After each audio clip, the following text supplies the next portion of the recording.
그들이 산에서 내려올 때에 예수님께서는 그들에게 사람의 아들이 죽은 이들 가운데에서 다시 살아날 때까지 지금 본 것을 아무에게도 말하지 말라고 분부하셨다. 그들은 이 말씀을 지켰다. 그러나 죽은 이들 가운데에서 다시 살아난다는 것이 무슨 뜻인지를 저희끼리 서로 물어보았다. 제자들이 예수님께 율법학자들은 어째서 엘리야가 먼저 와야 한다고 말합니까? 하고 물었다. 그러자 예수님께서 그들에게 말씀하셨다. 과연 엘리야가 먼저 와서 모든 것을 바로잡는다. 그런데 사람의 아들이 많은 고난과 멸시를 받으리라고 성경에 기록되어 있는 것은 무슨 까닭이 있느냐? 사실 내가 너희에게 말하는데 엘리야에 관하여 성경에 기록된 대로 그가 이미 왔지만 사람들은 그를 제멋대로 다루었다. 네. 어제 타볼산의 변모, 예수님이 타볼산에 올라가서 있을 때 베드로와 요한과 야고보와 함께 올라갔는데 예수님의 모습이 새하얗게 변했고, 그리고 그 한가운데서 빛이 나는 그 가운데서 모세와 엘리야와 예수님이 함께 대하고 있는 이 장면에 관련된 체험을 하게 됐죠. 누가? 베드로와 야고보와 요한이. 그래서 그분들이 이제 타볼산에서 내려오면서 예수께서 그 세 제자에게 당부하는 말씀입니다. 그래서 당부하는 말씀이 뭐냐면, 사람의 아들이 죽었다가 다시 살아날 때까지 지금 본 것 아무에게도 말하지 말라고 단단히 당부하셨다. 그건 예수님의 십자가의 순환과 그 부활에 대한 예고거든요. 그래서 예수 순환 예고에 대한 함구령을 내렸다, 이렇게 볼 수 있죠. 왜 예수님이 제자들에게 이렇게 함구령을 내렸을까? 기본적으로 모든 일에는 다 때가 있지요. 그래서 때가 되기 전까지는 묻어두어야 한다는 뜻인 거거든요. 그러니까 베드로와 요한과 야고보가 타볼산에서 예수님의 거룩한 변모 체험을 본 거예요. 영광스러운 예수님의 변모 체험을 본 것은 실제로 자신들 안에서 놀라운 깨어남의 체험이에요. 하늘을 본 거죠. 그리고 하느님을 통해서 자기 자신을 본 거죠. 그러니까 하늘과 땅이 열린 체험, 그리고 성령 안에서 온전히 삼위일체 신비로서 예수 그리스도를 온전히 체험한 체험. 그들은 예수님을 체험을 통해서 자기 자신을 체험한 거예요. 이게 바로 깨어남의 체험이거든요. 그런데 이 깨어남의 체험이 씨앗으로 본다면 씨앗이 싹들 때까지는 땅속에 묻어두어야 하는 게 이치잖아요. 그런 것처럼 이 씨앗이, 하느님 나라의 씨앗이 온전히 싹이 틀 때까지는 그게 입으로 함부로 발설하지 말라고 당부하시는 거죠. 거기에 그 때가 언제일까? 그건 바로 예수님께서 부활하실 때까지 묻어두어라 라는 말이거든요. 타볼산이라고 하는 그 거룩한 체험, 깨어남의 체험, 이것과 예수 부활을 직접 체험하는 부활 사이에 어떤 연관이 있다고 볼 수 있죠. 그러니까 타볼산에서의 깨어남의 체험은 부활 체험으로서의 온전한 깨달음의 체험 단계까지의 사이지요. 그러니까 어떤 의미로 보면 부활 체험을 미리 본 거예요. 예수님의 부활 체험을 깨어남의 체험으로 타볼산의 영광스러운 체험을 하게 한 거죠. 빛으로 바뀐 몸. 예수님이 옷이 새하얗게 변하고 그 안에서 모세와 엘리야가 예수가 함께 이야기하고 있었다. 이건 부활의 몸을 미리 보여준 것이기도 하지요. 그런데 아직 부활의 몸이 완성되어 있지 않은 그 체험을 하지 못했던 제자들에게는 함구령을 내린 거거든요. 제자들이 경험한 바를 드러내지 말라. 아직까지는 그 씨앗이 싹틀 때까지. 언제? 부활 때까지. 부활의 체험이 내 안에서 온전히 완성될 때까지. 우리도 종종 이 깨어남의 체험이 있지만 그 깨어남이 온전히 부활 체험으로 이어지는 데는 일정 정도 기간이 필요하거든요. 그래서 자기의 경험을 남에게 말해주는 것, 이것이 실제로 내 경험, 깨어남의 체험을 남에게 말해준다고 해서 그것이 다른 사람들이 알아들을 수 있지 않거든요.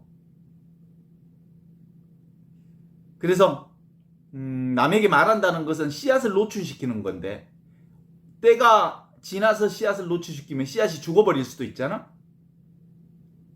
그래서 이 둘이 아님, 따로 있지 않음, 이 한순간의 이 경험이 경험 내용에 따라서 어떤 때는 남에게 말해줄수록 더 좋은 것이 있지만 다른 사람에게 그것을 말해줄수록 다른 사람에게 상처가 되는 경우들이 종종 있거든요.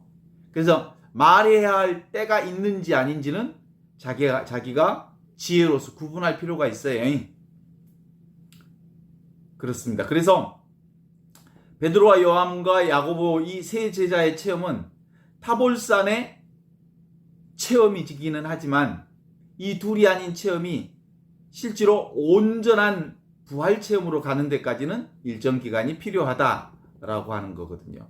그러니까 타볼산의 체험은 근본적으로 나 체험이고 하느님 체험이고 나 자신을 발견하는 체험이지만 그 근본적으로는 영대, 신령한 무대로서의 나를 발견한 거예요. 거룩한 자신을 발견한 거고 지금 여기 이것으로서의 나를 발견한 거고 늘 있었던 그것, 항상 있었던 그것, 본래 있었던 그것이 지금 있구나 라는 것을 확인한 거거든요. 눈앞에 이것이야말로 하느님 체험이구나.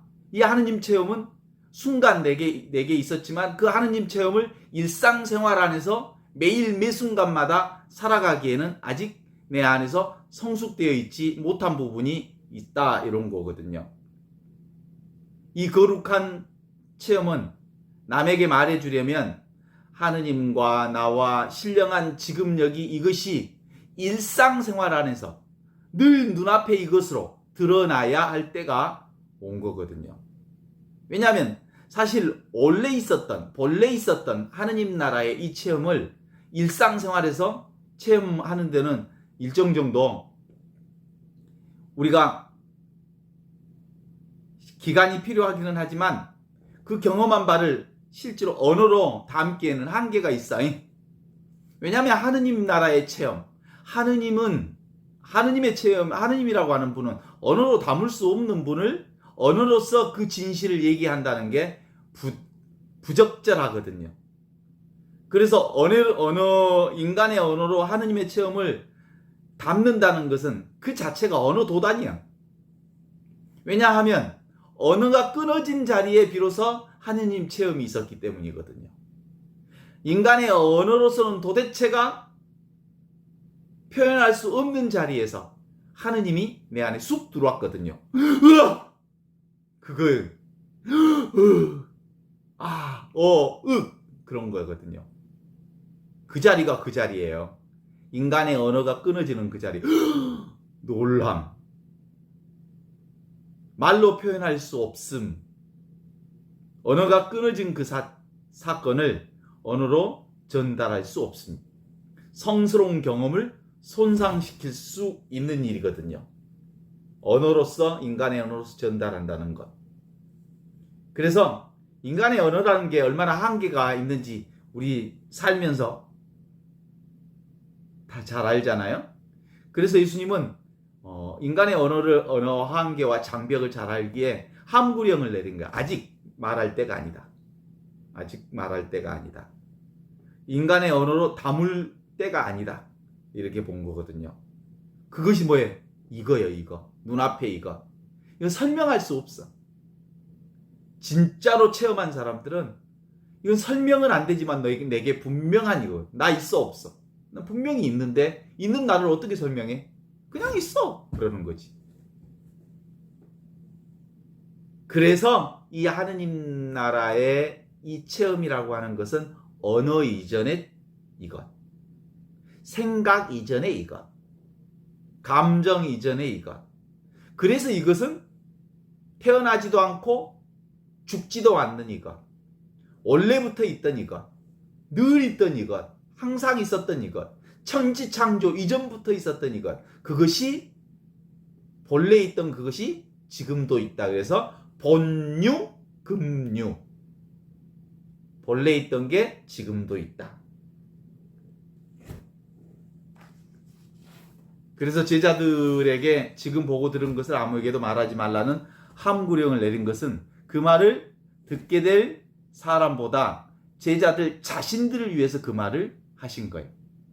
베드로와 요한과 야고보의 제자들이 바로 천지개벽과 같은 성스러운 하느님 체험을 했지만 이 깨어남의 체험을 가슴에 고이 묻어둠으로써 때가 되면 온전히 깨달음으로 부활 체험으로 다시 태어나게 될 것이기 때문에 깨어남에서 깨달음까지의 과정 안에 우리가 끊임없이 지금 여기 이것이 일상화되고 그 다음에 평상시에도 늘 이 하느님의 눈앞에 있는 이것으로 사는 그 부활 체험이 우리 안에서 이루어지는 그것. 그건 실제로 우리가 살게 되면서도 그건 매 순간마다 알 수 있는 건데 그걸 이미 있는 그것을 아직 온전히 그것이 부활 안에서 예수 그리스도를 주님으로 만나 배울 수 없는 우리 인간의 한계를 드러내고 있는 거거든요. 이 깨어남의 경우는 사람마다 좀 다르죠. 깨어남이 뭐예요? 둘이 아닌 이것. 삼위일체 신비, 하늘, 땅, 하나, 성령 안에서. 보이는 것과 보이지 않는 것이 하나, 둘이 아닌 성령 안에서. 그래서 잠시 이것을 깨어났지만 이 하느님 체험이 일상 안에서 일상화되기까지는 일정 정도 늘 시간이 필요한 것처럼 말이죠. 밤에는 등불이 필요하잖아요. 등불을 통해서 등불이라고 하는 것이 깨어남과 같은 거거든요. 등불이 필요하지만 해가 뜬 뒤로는 등불이 필요 있어요, 없어요? 없잖아.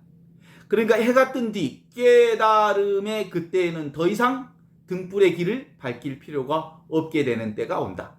이것으로 환해지면 이것이 뭐야? 하느님으로 환해지면 전체가 나로 환해지면 둘이 아닌 것이 너무나도 자명하고 명백해지면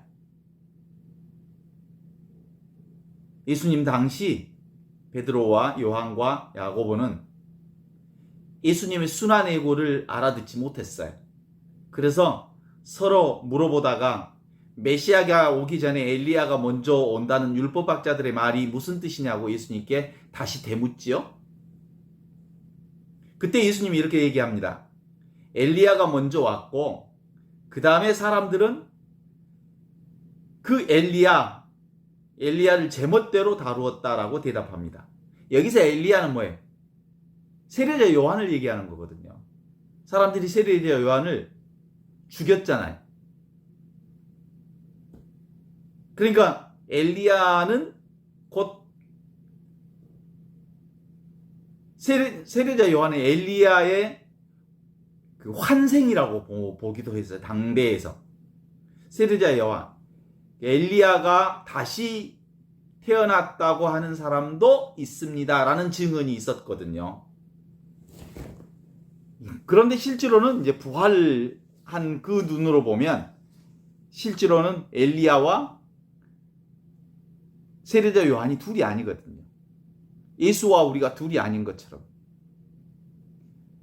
하느님 삼위일체 신비로서 하느님 나라의 기쁜 소식을 받아들이면 하늘, 땅 이게 둘이 아니고 하나로 따로 있지 않는 하나로 보여주는 선언이 복음 선포잖아요. 예수님의 복음 선포는 삼위일체 신비의 이 기쁜 소식을 전하는 건데, 아무리 예수님이 이 기쁜 소식을 전했어도 본인이 그 삼위일체 신비, 둘이 아닌 하나, 따로 있지 않다고 하는 이 체험이 내 안에 온전히 스며들기 전까지는 나는 뭐예요? 하느님의 환생처럼 들리는 거거든요. 하느님의 아바타. 하느님이 나야말로 하느님의 아바타인 거예요. 세상도 뭐예요? 하느님의 아바타처럼 보이는 거지. 무형의 하느님이 유형의 아들 예수를 낳은 환생처럼 보이는.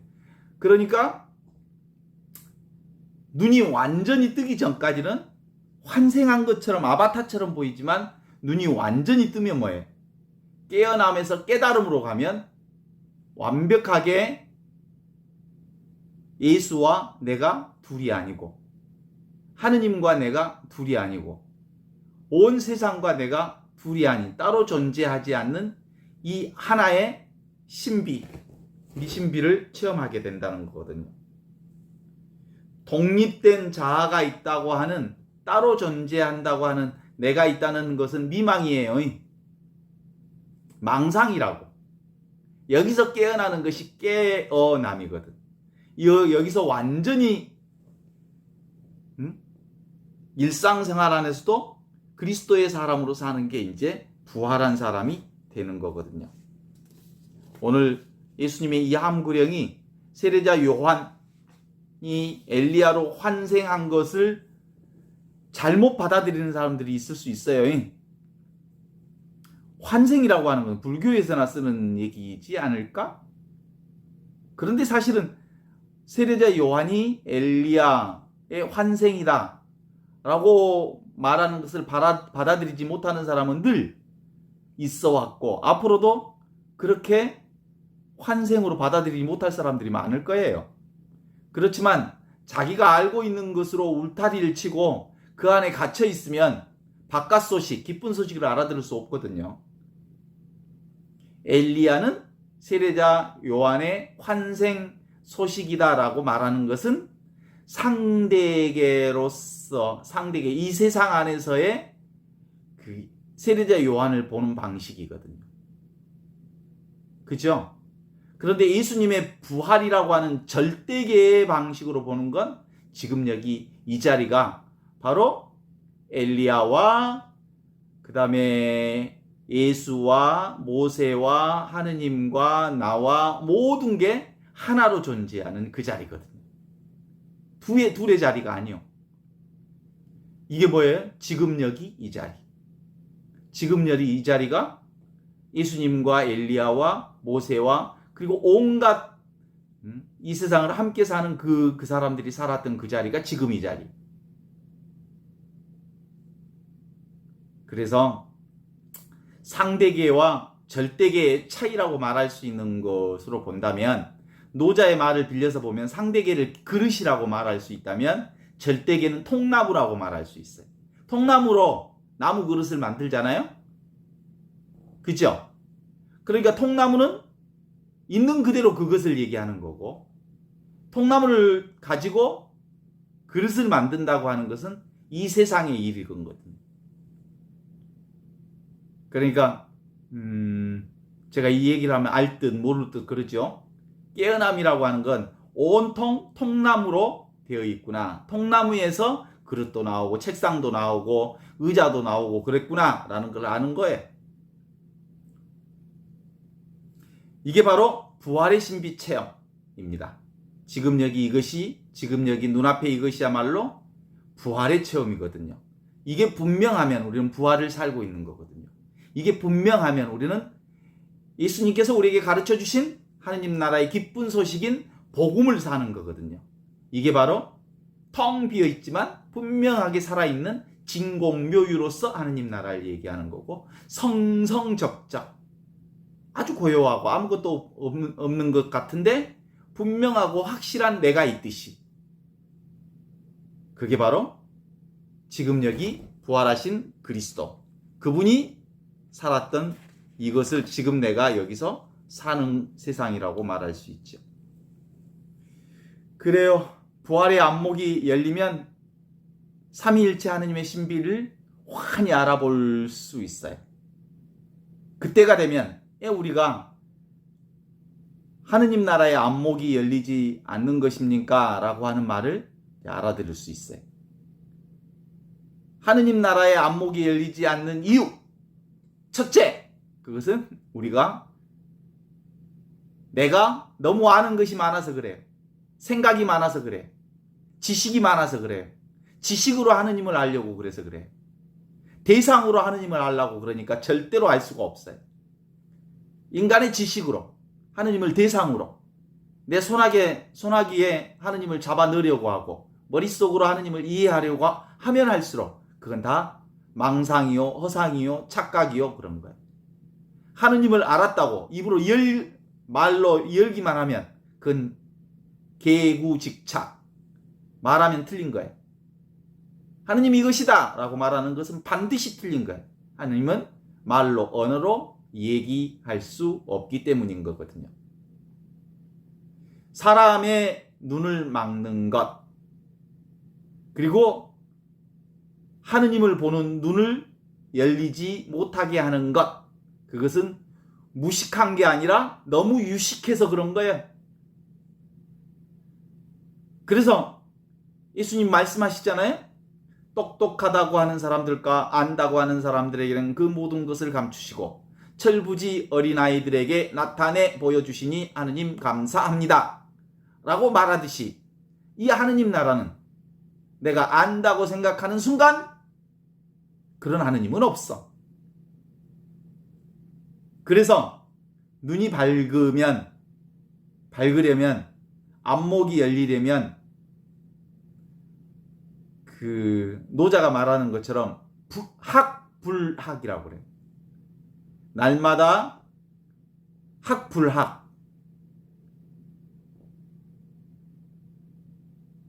날마다 먹는 것을 소화시켜서 없애야 살 수 있는 것처럼 날마다 배운 것을 소화시켜서 없애버려야 눈이 밝아진다고.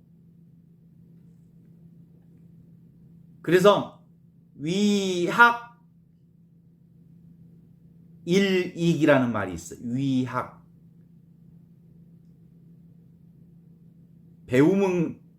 지식을 배우는 것은, 지식을 쌓는 것은 플러스 하는 거야. 그래서 쌓아 올라가는 거지. 그런데 하느님을 아는 것은 위도일손. 도라고 하는 건 하느님이거든요. 하느님을 우리가 경험하고 체험하고 하느님을 만나는 것은 뭐예요? 일손, 매일매일 덜어내는 것이다, 이런 거예요. 지식은 매일매일 쌓는 것이라면 지혜는 매일매일 덜어내는 것이다 라고 하는 점에 있어서 위학이나 일손이나, 그러니까 다 똑같은 말을 다르게 얘기하는 것이죠. 우리가 하느님을 안다고 하는 방식은 뭐예요? 내 지식을 끊임없이 내려놓는 거예요. 내 생각을.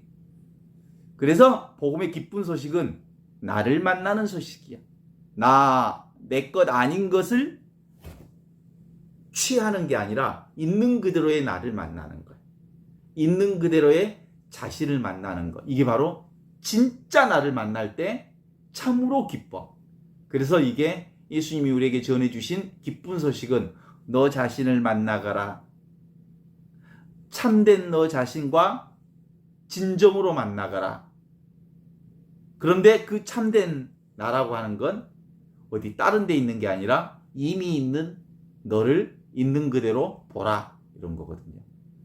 나는 하늘과 땅, 하늘과 둘이 아닌 따로 존재하는 소식이 아닌 이미 있는 이 나를 만나는 것을 말하는 거지. 그래요. 제가 한때 재밌게 읽었던 책 중에 하나가 지금 이 순간을 살아라 라고 하는 책이 있었어요. 그게 에카르트 톨레라고 하는 사람이 쓴 책인데 그 책 첫 대목에 그 거지 얘기가 나와요. 거지가 어떤 상자에 앉아서 국어를 그 한 장소에서만 30년을 국어를 하고 있었대요. 그런데 그 장소에 낯선 이방인이 왔어요. 그러면서 상자 위에 앉았던 거지가 한 푼 주시오라고 말할 때 난 가진 것이 없어. 그런데 당신이 그 의자에 거의 늘 그 의자에 앉아 있던데 그 의자가 뭐요? 혹시 그 의자 안에 뭐가 들어있는지 한번 보십시다. 그 안에 뭐가 들어있는지. 그리고 그 의자를 한번 보도록 하게 했어요. 그랬더니 그 의자 30년 동안 앉아서 구걸하던 그 거지의 의자 안에 황금이 가득 차 있다는 것을 발견하게 됐어요. 그러니까 지가 앉은 자리에 황금이 가득 찬 자리에서 남에게 30년 동안 돈을 구걸했다라고 하는 얘기를 우리가 볼 수 있는데요. 그런 유사한 얘기가 사도행전 3장에 나와요. 사도행전 3장 혹시 기억나실지 모르겠어요?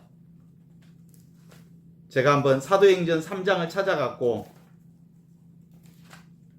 읽어볼 테니까 들어보실래요?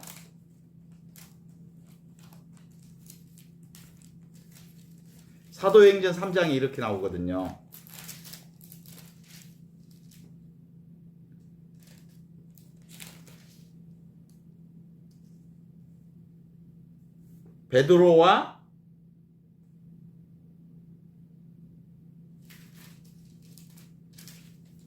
베드로가 불구자를 고치다. 베드로와 요한이 오후 3시 기도 시간에 성전에 올라가는데 모태로부터 불구자였던 사람 하나가 들려왔다. 성전에 들어가는 이들에게 자선을 청할 수 있도록 사람들이 그를 날마다 아름다운 문이라고 하는 성전 문 곁에 들여다 놓았던 것이다. 그가 성전에 들어가려는데 베드로와 요한을 보고 자선을 청하였다. 베드로는 요한과 함께 그를 유심히 바라보고서는 우리를 보시오 하고 말하였다. 그가 무엇인가를 얻으리라고 기대하며 그들을 쳐다보았는데 베드로가 말하였다. 나는 은도 금도 없소. 그러나 내가 가진 것을 당신에게 주겠소. 나자렛 사람 예수 그리스도의 이름으로 말합니다. 일어나 걸어가시오. 그러면서 그의 오른손을 잡아 일으켰다. 그러자 그가 즉시 발과 발목이 튼튼해져서 벌떡 일어나 걸었다. 그리고 그들과 함께 성전으로 들어가면서 걷기도 하고 껑충껑충 뛰기도 하고 하느님을 찬미하기도 하였다. 온 백성은 그가 걷기도 하고 하느님을 찬미하기도 하는 것을 보고 또 그가 성전의 아름다운 문 곁에 앉아있는 자선을 청하는 사람이라는 것을 알고 그에게 일어난 일로 경탄하고 경악하였다. 이 얘기가 비슷한 얘기거든요. 평생 남에게 의지하면서 살았던 것이. 베드로가 그에게 나는 당신에게 은과 금을 한 푼도 드릴 돈이 없어. 그러나 내가 줄 수 있는 게 하나 있어. 그건 내가 가진 건데 당신도 가진 거예요.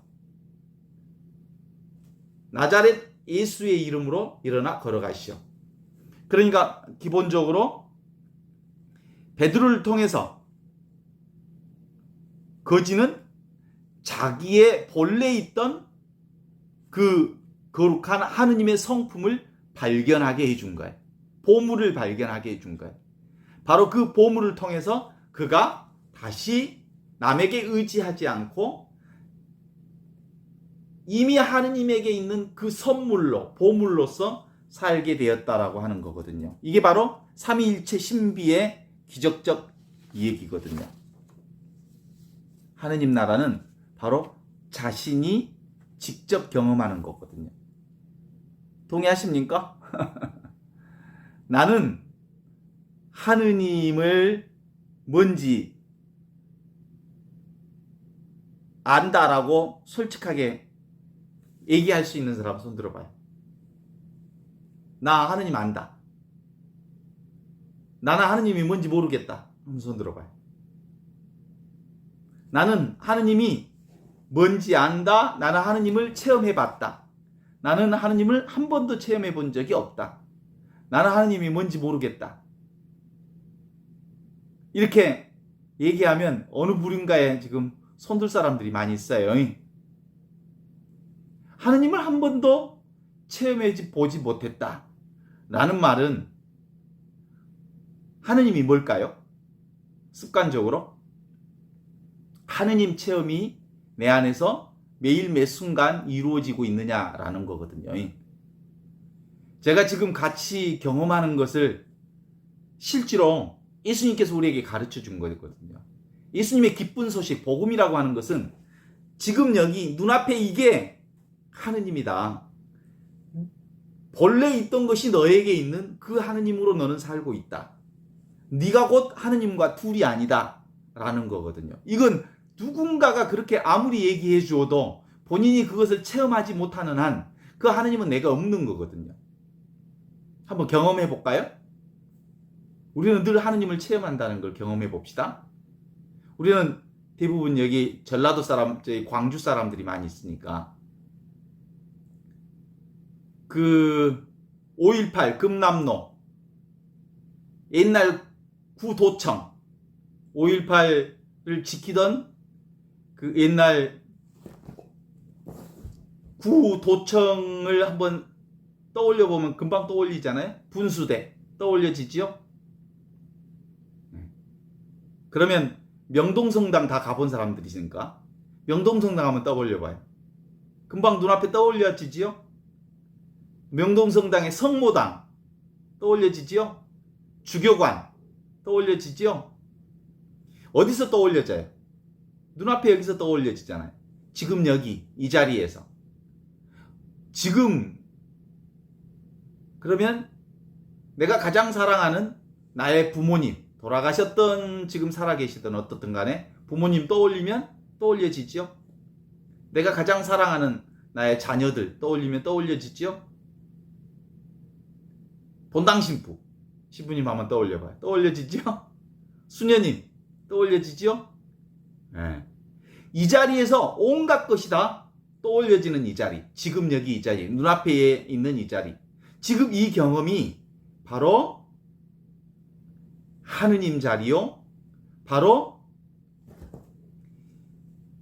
눈앞에 이게 바로 하느님과 우리와 함께 둘이 아닌 하나로 있는 그 자리거든요. 모든 것은 다 일어났다 사라지잖아요.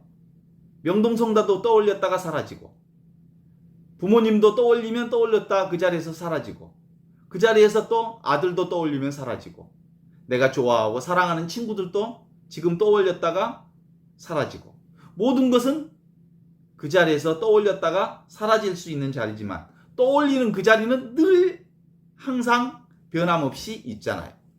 바로 이게 우리가 늘 함께하고 있는 하느님 자리거든요. 그게 바로 나예요. 그게 나라고요. 자기가 있는 줄 알죠. 자기가 딴 데 있지 않고 지금 여기 있는 줄 알죠. 진짜로 있죠. 이건 명백하게 있죠. 이 나는 잠자고 일어나도 있어요. 잠잘 때 내 몸뚱아리가 없어져 버리거든요. 그냥 잠 깰 때 다시 있거든요. 근데 잠 잘 때도 이건 늘 있거든요. 꿈꿀 때도 있거든요. 깨어날 때도 있고요. 잠잘 때도 있고요. 언제나 꿈을 꾸든 잠을 자든 깨어있든 항상 있는 것이 지금 여기 이거거든요. 있는 줄 아는 이것, 잠자는 줄 아는 이것, 그리고 눈앞에 이것, 언제나 있었던 이것, 어진 시절에도 있었고 지금도 있고 모든 것들이 다 여기에서 왔다가 여기로 사라지거든요. 그래서 이것을 어떤 사람들은 허공과 같은 이 자리에서 온갖 것들이 왔다 사라지는 거거든요. 이 허공은, 나라고 하는 이 허공은 한계가 없어요. 그럼 내 한계가 어디까지인지 선을 그어보라고 하면 그어볼 수가 없어요. 전부가 나니까. 그래요. 모든 대상들이 바로 이 자리에서 춤추는 공처럼 왔다 사라지는 일들이 벌어지거든요. 이 허공과 같은 이게 바로 하느님이라고요. 그러니까 우리는 늘 하느님으로 산다고요. 하느님을 만나는 게 아니라 하느님으로 산다고요. 나로 산다고요. 눈앞에 이것으로 산다고요.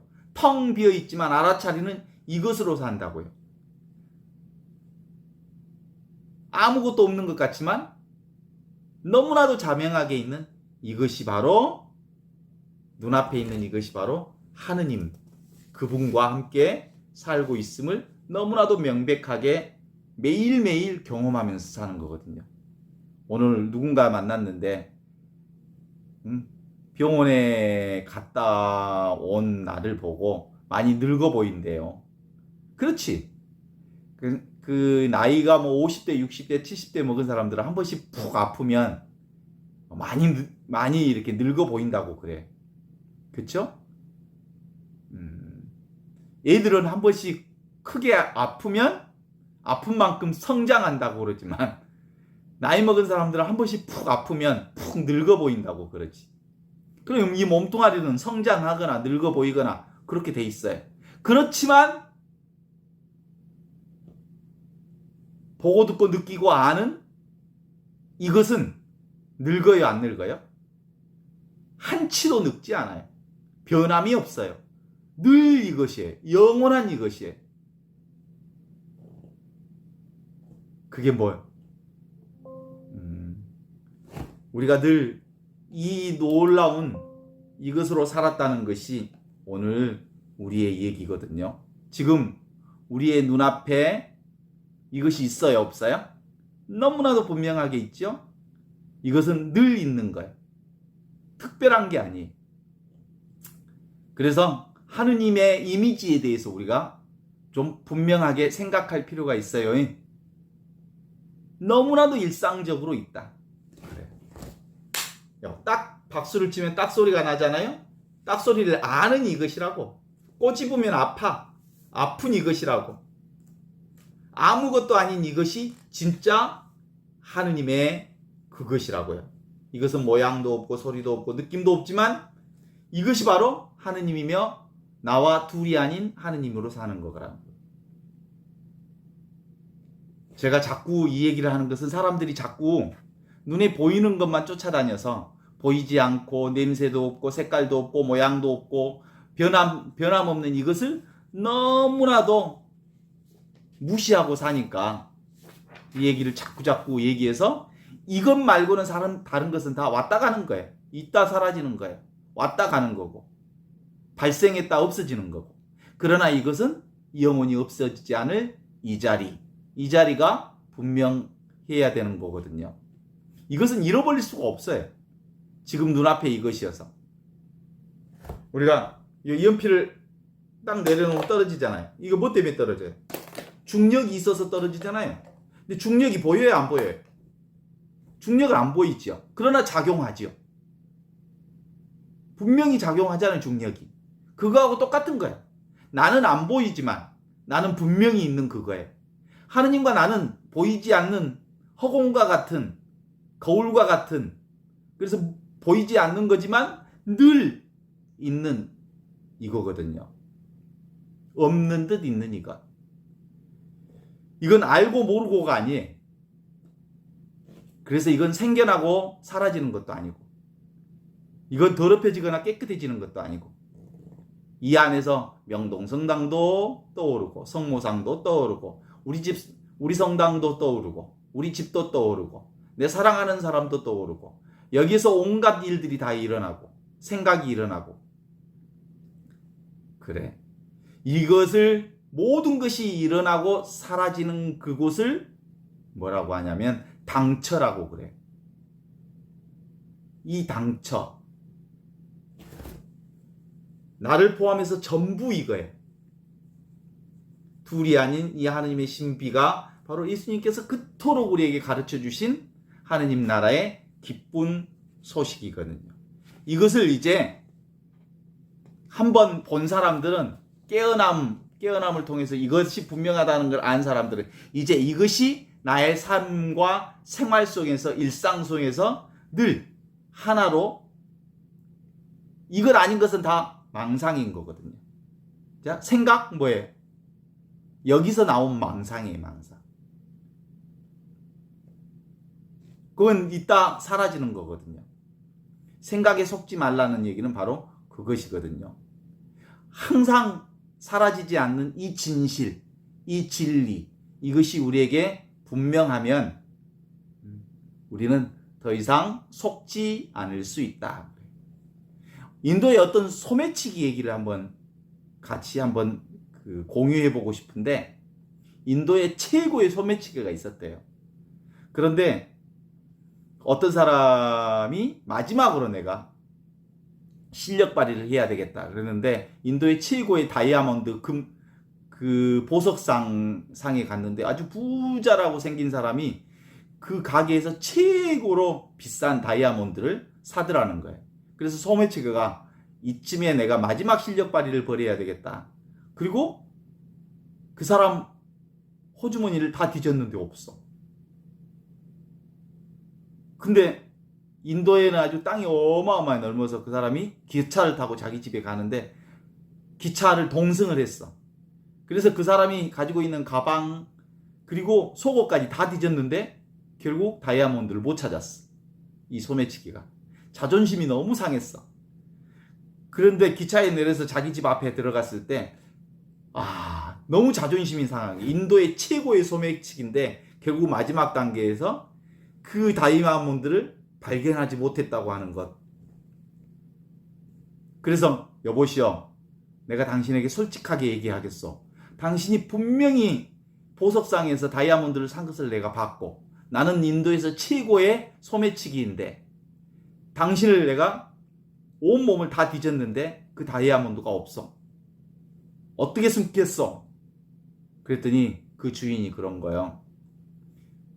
그 다이아몬드를 내가 꼭꼭 숨겨놨어. 당신이 맨 처음부터 당신이 소매치기인 줄 내가 알았어.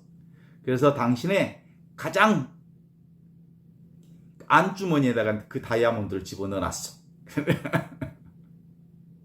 그런 거예요. 그래서 결국은 그 소매치기가 그 사람 앞에서 무릎을 꿇고 그랬대잖아. 그 얘기도 다른 얘기를 하고 싶은 게 아니고 소매치기의 가장 심장부에 다이아몬드가 있다. 그 가슴 인생 한가운데 자신이 곧 다이아몬드라고 하는 사실을 발견시켜 준 사람이 바로 그 다이아몬드 주인이었다라고 하는 얘기거든요. 그 얘기는 뭐예요? 이미 우리에게 하느님 나라는, 그 보석과 같은 하느님 나라는 늘 나 자신으로 존재하고 있었더라. 나 자신을 만나는 것, 그것이 바로 보석을 만나는 거요, 다이아몬드를 만나는 거요, 하느님 나라를 만나는 거지. 그쵸? 그래서 더 이상 어떤 의지처도 필요 없이 나 자신으로 사는 거야. 나답게 사는 거야. 나로서 사는 거야. 그게 뭐예요? 둘이 아닌 하나로 사는 거다. 지금 여기 이 순간으로 사는 거다. 그런 거거든요. 변치 않는 이것이 바로 하느님 나라거든요. 지금 그것을 맛보고 싶으시죠? 그럼 뭐 해야 돼? 멈추시오. 그러면 보일 것입니다. 아는 것을 내려놓으십시오. 그러면 알기 이전에 온통 모든 게 다 하느님의 보석으로 가득하다는 것을 알게 될 것입니다. 이런 얘기잖아요. 이제 하느님 확실하지 않나요? 그럼 제가 아무리 얘기해 주어도, 아무리 말해도, 수천 번을 얘기해도 본인이 그것을 경험하지 않는 한 자기 살림이 아닌 거예요. 그렇죠? 나는 탄생된 적도 없고 나는 죽을 수도 없는 이거예요. 나는 언제부터 있었는지 모르지만 나는 내가 태어나기 전부터, 부모님이 나를 낳기 전부터 있었던 이것으로 살고 있는 거예요.